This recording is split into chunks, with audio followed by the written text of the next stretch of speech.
Good morning, students. Today's class we will see about the forceps delivery.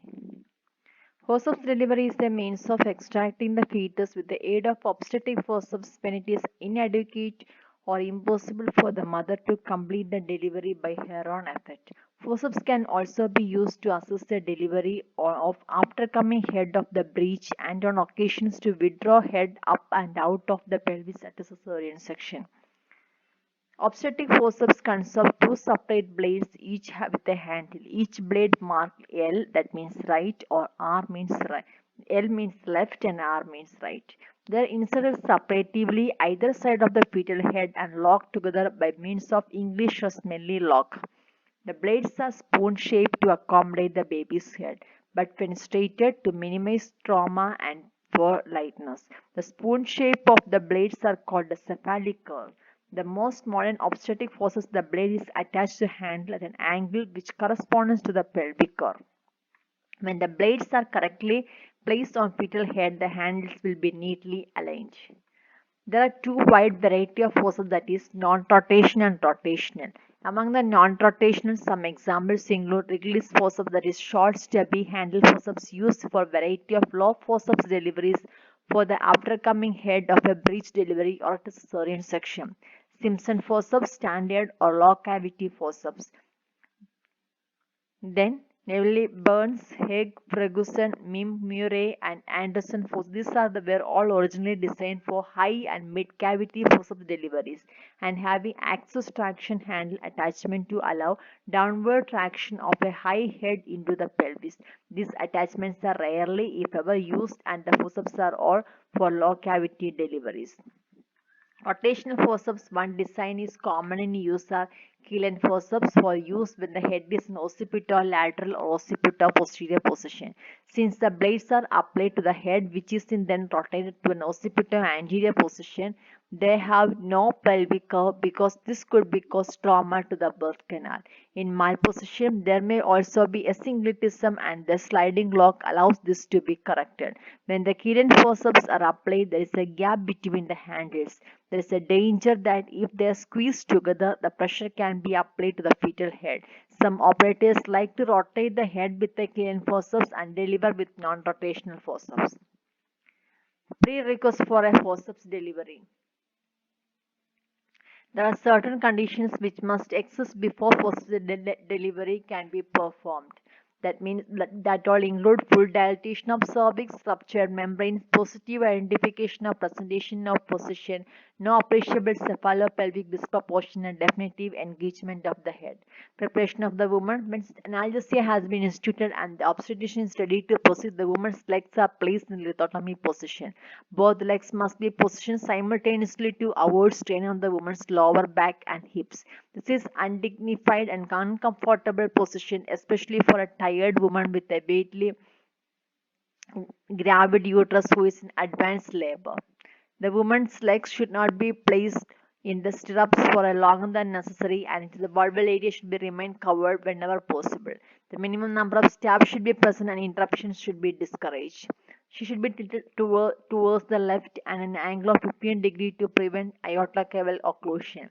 This is usually achieved by the use of rubber wedge, wider mattress, and operating table with a facility to lateral tilt. Preparations must also have been made for baby and resuscitation equipment check and working order. In many centers, the pediatrician will be present. This is the how we apply the first blade and then the second blade. Procedure. Woman's vulval area is thoroughly cleaned and draped with sterile towel using aseptic technique. The bladder is emptied with the catheter. Obstetricians will perform vaginal examination to confirm the station and exact position of the fetal head. It is usually usual to positively identify the forceps blades as left and right by assembling them briefly before proceeding. The aim of in positioning forceps to place them in alongside the head of over the ears.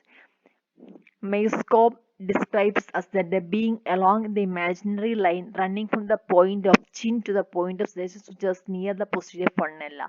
The left blade is passed gently between perineum and fetal head with the first two fingers of the operator's right hand lying alongside the fetal head protecting the maternal tissue. Tip of the forceps blade slightly over the head into the hole of the sacrum and then wander to the left side of the pelvis where it should be sit alongside of the head. Procedure is repeated with the right blade until it sits on the right of the pelvis. It should be then easy to lock and two blades and there should be little or no gap between the handles. The significant gaps suggest that forceps are wrongly positioned and they should be reapplied after carefully checking the position of the head. Fetal heart rate is monitored throughout. As soon as operator is ready and the uterus contracts, the woman encouraged to push. They supplement her expulsive effort. The dietitian places steady downward traction on the forceps. Traction is released between the contraction. Intermittent traction is continued to downward and backward direction until the occiput can be felt below the symphysis pubis. When the head is distant to the perineum, an episiotomy is performed. Most obstetricians deliver the head using forceps as they feel this gives greater control, while others prefer to remove them and control delivery of the head as in normal delivery. Once the body is delivered, unless baby requires active resuscitation, he is handled straight to his mother and dried thoroughly to prevent chilling. So this is how it looks. Manual rotation of fetal head. Some obstetricians prefer to rotate fetal head manually cases of occipital posterior positions as this is likely to be lesser traumatic than instrumental rotation. The exact position of the fetal head must be determined. Obstetrician grabs the head usually by sinciput and rotate encouraging flexion. It may be possible to lodge a finger on the edge of the anterior frenella or overriding bone on the frontal suture and apply gentle steady pressure to rotate the head. One disadvantage is that upward displacement of the head may be necessary in many instances in order to grasp it, but there is no facility for downward traction. A large hand will take up more space within the birth canal than a pair of obstetric forceps.